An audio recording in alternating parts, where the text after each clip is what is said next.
Okay, in this video we're going to practice being able to identify significant figures, calculating with significant figures, and writing numbers in scientific notation. And this is a skill you should definitely carry forward from your previous maths, but if not, and sciences, but if not, let's go over this again.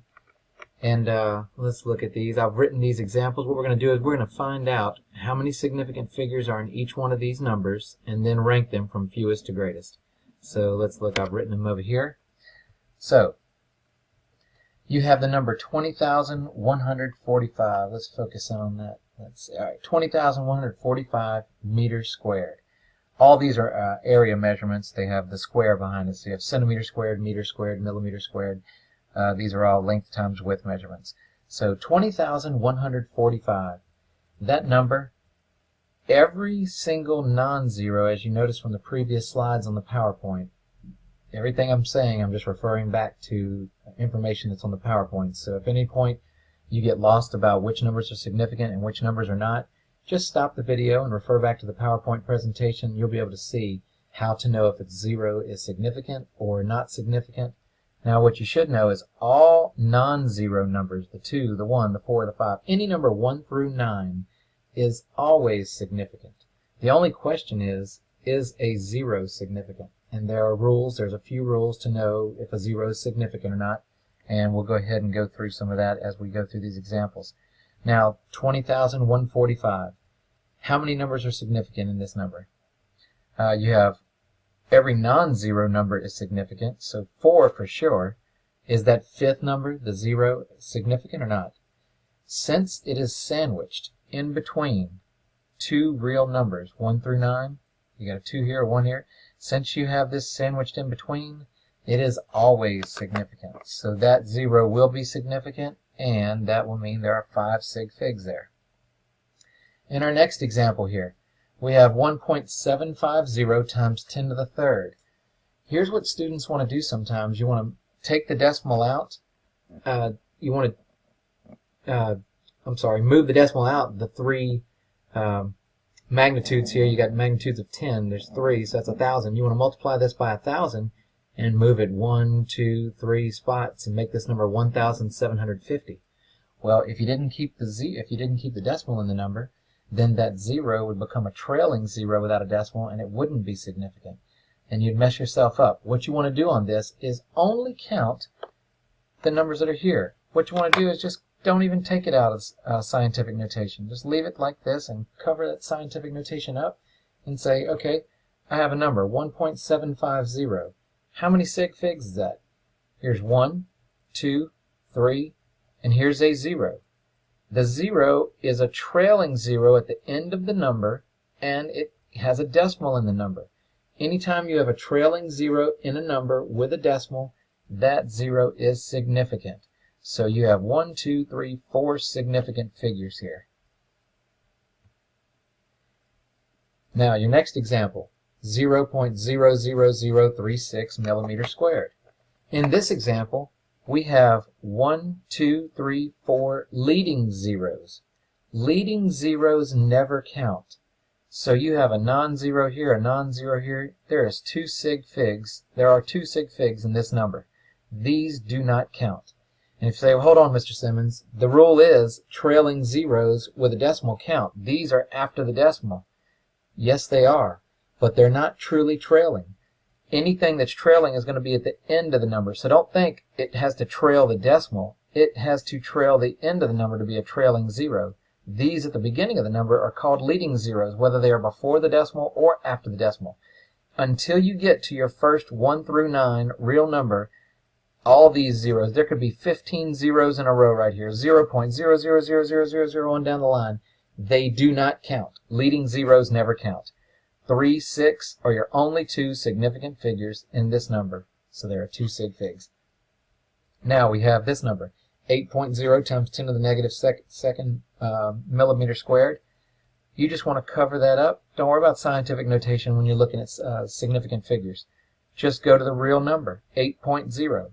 8 is 1, and 0, it's a trailing 0. It's at the end of the number. There's a decimal present in the number, so it counts. So in this number, there are 2 sig figs as well. And then lastly, 0.200. This 0 is a leading 0. Here's a real number, it for sure counts. And these zeros, they are located at the end of the number, so they are trailing zeros, and there's a decimal present, so that means they count. So 1, 2, 3, and that would be 3 sig figs. So to rank these in order, it doesn't matter which one you put first out of these two would come first, then this number, then this number, then this number, if we're going fewest to greatest sig figs. So C, D, E, B, A would be the order. Now the only example that wasn't in here, and I'll just do this real quick, if you have a number like this, 200, that number, how many significant figures are there? Well, you have a non-zero number, that's always significant, the 2. What about these zeros here? There's no decimal present. These trailing zeros do not count. So that's just one significant figure in that example. All right, if you have any other questions, just ask me in class, and I will be more than happy to help straighten that out. Okay, and number 2 says perform these operations with the appropriate number of significant figures. So we have some calculations to do here. There's an addition problem and a division problem. And addition and subtraction have the same rules, and multiplication and division have the same rules. So we'll go over one of each type of these, and show you how that's done. Okay, and here we have this problem set up. This is 2a.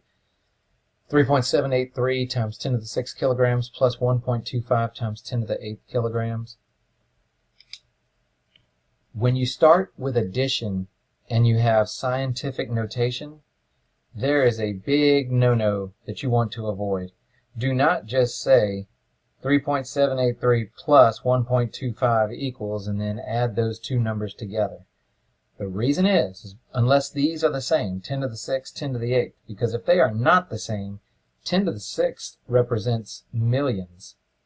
10 to the 8th represents 100 million. So you're talking about two totally different place values of these numbers. So let me just show you what I'm talking about as we write these out. So the way to add these together is to get them equal, to line these up where they're equal to each other. So there's a couple ways. You can either make both of these 10 to the 6th or both of these 10 to the 8th, or write them out longhand, add them together, and then put them back in scientific notation. Let me just show you how I'm talking about here. So 3.783 times 10 to the 6th would be 3,783,000, and this would be written out the long way. So you're dealing with 3,783,000 here. 1.25 times 10 to the 8th. Now we're talking about 125, and followed by 6 more zeros. That is what the value of each of these numbers are. So you have 125 million plus, this was plus 3,783,000. So you see 3 million and 5 million are equal. You couldn't just say 3 plus 1 is 4, because look where they don't line up right, you know. So this would be the 100 millions, and this is the 1 millions. So big difference in the values of those numbers if these are not the same. So I like to take them out of scientific notation, do the math, put them back into scientific notation, because students don't seem to recognize readily the ability to make this 10 to the 8th and confuse the decimal movements sometimes. So to avoid any complications with that, I teach it this way, but I will also show you in class the other way, where you could go 10 to the 6th, make this 10 to the 8th, and just add those together then at that point. So but you will end up with the same answer ultimately, so it doesn't matter your choice. This is a little longer, but it kind of lessens the confusion. Okay, so what we'll end up with this, at the end of all of this, we'll end up with 128,783,000. So our final raw answer is 128,783,000. Now, we have to put this back into scientific notation, right? So let's do this. That would be 1.28 times 10 to the 1, 2, 3, 4, 5, 6, 7, 8 spots. So 1.28783 times 10 to the 8th kilograms. That's what all this equals. But we're not done yet, because this is where significant figures comes into play. when you are adding or subtracting, remember, refer back to the PowerPoint if you need to.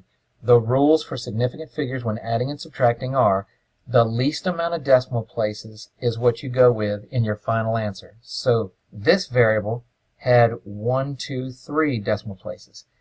This one had 2 decimal places. So we have 3 and 2, the less is 2, so we'll go with 2 decimal places. So we'll cut it off right here. Does that 7 round that 8 up? It does indeed. So our final answer would be 1.29 times 10 to the 8th kilograms. And that is our final answer for that problem. Okay, in our next problem we have B, 3.783 times 10 to the 6 meters divided by 3 times 10 to the negative second seconds. So, that's a little tongue twister. Okay, so here we have, let me get to the clipboard. Okay. And in this problem, what we're going to do is we have different rules when dividing. When dividing, you're not worried about the scientific notation, the powers of 10 being the same. That's only addition and subtraction. With multiplication and division, if you are dividing, you subtract the power of 10 from the first power of 10. If you're multiplying, you add. So 3.783 divided by 3, and then 10 to the 6 minus 10 to the negative second. So what we end up with, let me get a little room to work with here. Okay, what I like to do in these problems is, this is just personal preference. I do not like typing all of this into a calculator because one missed parentheses or one false keystroke and you get the answer wrong. What I like doing is taking the regular number and dealing with it first, and then I take my powers of 10s and dealing with them second, and then combine the number, recombine it for your final answer. So here's what I'm talking about. 3.783 divided by 3. So let's look at that real quick. 3.783 divided by 3 equals 1.261. 1.261.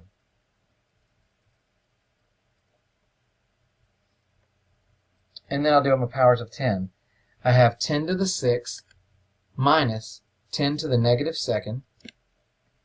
And remember, anytime you have a minus a negative, it ends up being plus. So basically 6 plus 2, because it's 6 minus a negative 2, so it's 6 plus 2. So that would be 10 to the 8th. And my units, meters divided by means per second. So meters per second. And we got to deal with our significant figures here. So you have 1, 2, 3, 4 here, 2 here, and remember, when you're dealing with multiplication or division, you're worried about total number of sig figs in the calculations. So we had 4 in this number, 2 in this number. We're not worried about just decimal places here. That's subtraction and addition. So multiplication and division are total number of sig figs. So we have 1, 2, 3, 4 here, 1, 2 here. The less of those is 2, 1, 2. So our answer has to be in 2 sig figs. So we look at this right here and say 1, 2. That's where we're cutting it off at. Does that 6 round that 2 up? Yes, it does. So your final answer would be 1.3 times 10 to the 8th meters per second. And look, when we're dealing with sig figs, I will not nickel and dime you to death on a test. If you have answers, if you do all your work and you have answers written out and sometimes you miss sig figs, I am not worried about it unless I am specifically asking for the number of sig figs. The only time I will grade on the number of sig figs is on your lab reports, because that goes directly off what instrument you use. That's where significant figures come from. It's how precise was your instrument in the lab, whether you were using a ruler or a scale or some other device. How precise was that? And that's when you'll need to have the correct number of sig figs in your calculations, is in your lab reports, because you directly used an instrument. On tests and everything else, I prefer you to have the proper number of sig figs, but sometimes it's taxing to keep up with and they can easily be messed up, and I don't want to nickel and dime you on your grades, so that's what we'll deal with. Just make sure you get that right in your lab reports.